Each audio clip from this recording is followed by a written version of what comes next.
السلام علیکم ورحمۃ اللہ۔ اقرا حفاظ secondary school for boys Peshawar zone, subject physics میں کلاس 10 کا آج ہم لیکچر نمبر 12 آپ کی خدمت میں پیش کر رہے ہیں۔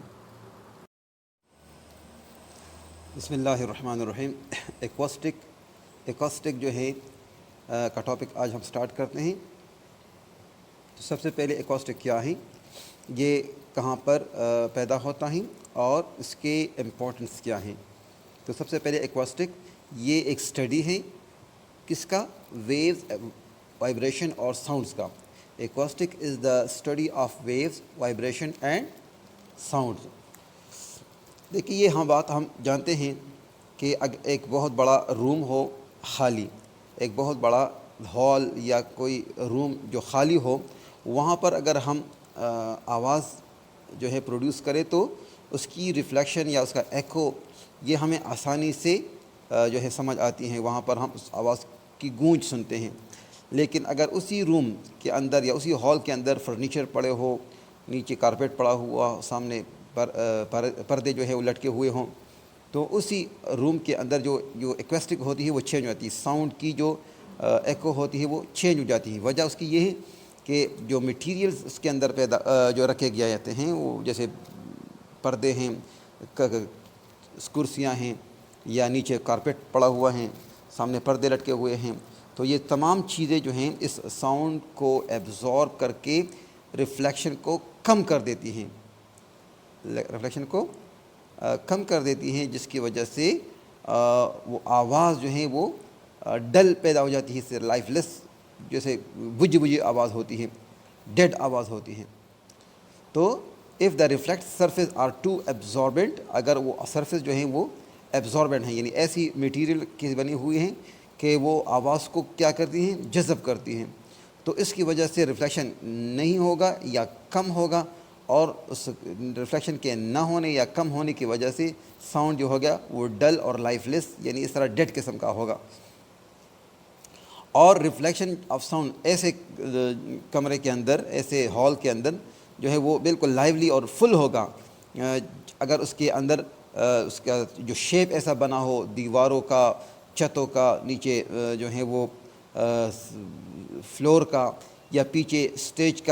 کے پیچھے جو جگہ ہوتی ہیں جہاں سے بول رہا ہے، اس بولنے والے کے پیچھے جو دیوار ہوتی ہیں، ان کو اس انداز سے بنایا جائے کہ وہ آواز کو جو ہیں اس ہال کے اندر یا اس آڈیٹوریم کے اندر یا اس ہال کے اندر یا کسی سنیما ہال کے اندر، تو وہ آواز جو ہے اس طرح گونجتی ہیں۔ تو جو ڈیزائنر ہوتے ہیں تو وہ اس بات کا خیال رکھتے ہیں کہ ریوربریشن اور ایبزارپشن کے اندر ایک بیلنس رکھا جائے، نہ تو اتنی زیادہ ایکو ہو کہ آواز جو ہے وہ سمجھ ہی نہ آئیں، اور نہ اتنی ڈل ہو کہ وہ لسنر تک پہنچ ہی نہ پائیں۔ تو ایک بیلنس رکھنا پڑتا ہے جو ڈیزائنر ہوتے ہیں، تو اس کو ان تمام چیزوں کا خیال رکھنا پڑتا ہے۔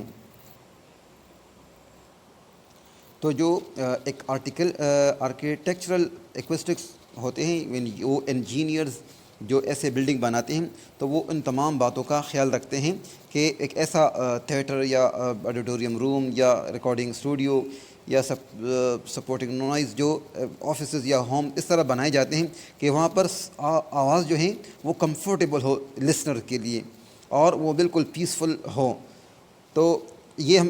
تو وہ کیا کرتے ہیں کہ اس کو پتہ ہوتا ہے کہ جو فلیٹ سرفیس ہوتے ہیں سیدھے، وہ ساؤنڈ کو زیادہ ریفلیکٹ کرتے ہیں، جو پیرابولک سرفیس ہوتے ہیں وہ آواز کو فوکس کرتے ہیں، جو پورس سرفیس ہوتے ہیں وہ آواز کو ایبزارب کرتے ہیں، جبکہ جو جکٹ سرفیس ہوتے ہیں، جکٹ سرفیس جیسے نوکدار، تو وہ آواز کو ڈسپرس کرتے ہیں۔ تو اس وجہ سے ایسے جگہیں، ایسے پلیس کے اندر ریفلیکٹنگ سرفیس بنائے جاتے ہیں جہاں پر کوئی اسٹیج رکھا ہوا ہو یا کوئی ہال ہے، تو یا مسجد ہیں، مسجد کے پیچھے ایسی انداز سے جو ہیں وہ اسٹیج کے پیچھے ایسی سرفیس بنائے جاتے ہیں کہ وہ آواز کو زیادہ سے زیادہ ریفلیکٹ کریں۔ تو ریفلیکٹنگ سرفیس جو ہیں وہ آواز کو لسنر تک اور جو آڈینس ہے اس کو جو آسانی کے ساتھ وہ پہنچا سکیں۔ مثلا آپ دیکھ سکتے ہیں کہ ایک مسجد ہے، تو مسجد میں جو امام صاحب کھڑا ہوتا ہے تو اس کے آگے جو محراب ہوتا ہے وہ محراب عام طور پر پیرابولک ہوتا ہے. تو پیرابولک کا مطلب یہ ہوتا ہے کہ اس طرح کرو ہوتا ہے کہ جب اس کے اندر وہ آواز کو پیدا کرتا ہے, تلاوت کرتا ہے تو قرأت کرتا ہے, تو وہ آواز جو ہے اس محراب میں جا کر پھر طرح پھیل جاتا ہے اور زیادہ جو ہیں وہ نمازیوں تک آواز کو پہنچا سکتا ہے.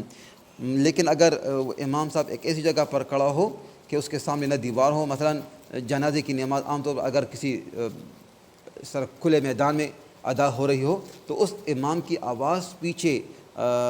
کھڑے ہوئے بندے کو وہ آواز نہیں سنائی دیتی. وجہ اس کی یہ ہے کہ جب وہ آگے تکبیر کرتا ہے تو وہ تکبیر آگے میدان کے اندر وہ ڈسپرس ہو جاتا ہے, پیچھے ریفلیکٹ نہیں ہو پاتا, تو لازمی وہاں پر مکبرین کھڑے کیے جاتے ہیں. تو اور اگر اس کے سامنے کوئی ایسی دیوار ہو کہ کوئی مثلا جنازگاہ ہو تو وہاں پر سامنے کی جو محراب ہوتا ہے یا دیوار ہوتے ہیں, جب وہ اللہ اکبر کی آواز نکالتا ہے تو وہ آواز دیوار کے ساتھ ٹکرا کر پیچھے زیادہ لسنر تک پہنچا سکتا ہے. تو ایکوسٹک کا مطلب یہ ہوتا ہے کہ آواز لسنر تک آسانی سے پہنچ جائے. تو اس کے لیے جو رکاوٹیں ہیں ان رکاوٹوں کو دور کرنا کہ جو لسنر ہیں وہ آواز کو کلیئر کٹ سن سکیں,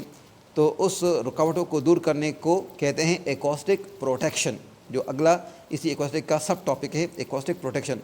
تو ایکوسٹک پروٹیکشن کا مطلب یہ ہوگا کہ ایسے اپلیکیشن کرنا کہ سافٹ اور پورس میٹیریل کو اس ہال کے اندر داخل کر سکے, ایسے جو ہے وہ انسٹال کر سکے کہ جو انڈیزائربل ساؤنڈ اور نائزز ہیں اس کو ختم کیا جا سکے. تو ایکوسٹک پروٹیکشن کا جو ہے وہ اگر ایکوسٹک پروٹیکشن کو امپلائی نہ کیا گیا تو یہ نہ صرف فزیکل ہیلتھ کے لیے بلکہ سائیکلوجیکل کے لیے بھی بہت جو ہے نقصان دہ ہو سکتا ہے. یعنی اگر کسی روم کے اندر ایکوسٹک پروٹیکشن کو امپلائی نہ کیا گیا تو یہ نہ صرف انسانی صحت کے لیے نقصان دہ ہیں بلکہ جو ہیں ذہنی لحاظ سے بھی یہ نقصان دہ ہیں. اسی طرح اینیمل اور برڈ جو ہیں السو جو ہیں وہ اس ایکوسٹک کی وجہ سے ڈسکمفورٹ فیل کرتے ہیں, یا ہائر نوائز یا ساؤنڈ لیول کی وجہ سے ان کی گروتھ اور ان کی پروڈکشن جو ہے وہ افیکٹ ہو سکتی ہیں. اسی طرح ایکوسٹک پروٹیکشن جو ہیں یہ سٹریس لیول کو کم کرتی ہیں جو کسی ہال کے اندر ہائی نوائز کی وجہ سے پیدا ہوتا ہے. اسی طرح ایکوسٹک پروٹیکشن جو ہیں یہ مختلف طرح کے جو ہیں آبجیکٹس کے لیے بھی نقصان دہ ہیں. یعنی اگر ایکوسٹک پروٹیکشن کو فالو نہ کیا گیا تو معمولی زلزلے کی وجہ سے یا کسی ٹرین کے گزرنے کی وجہ سے ان عمارت کے اندر ایسی دراڑیں اور نقصانات اس کو پہنچ سکتے ہیں.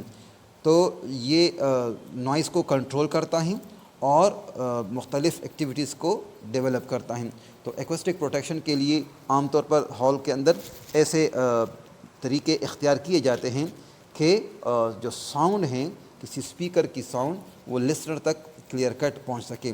تو یہ تھا ہمارا ٹاپک ایکوسٹک اور ایکوسٹک پروٹیکشن. امید ہے آپ کو آج کا لیکچر سمجھ آ چکا ہوگا.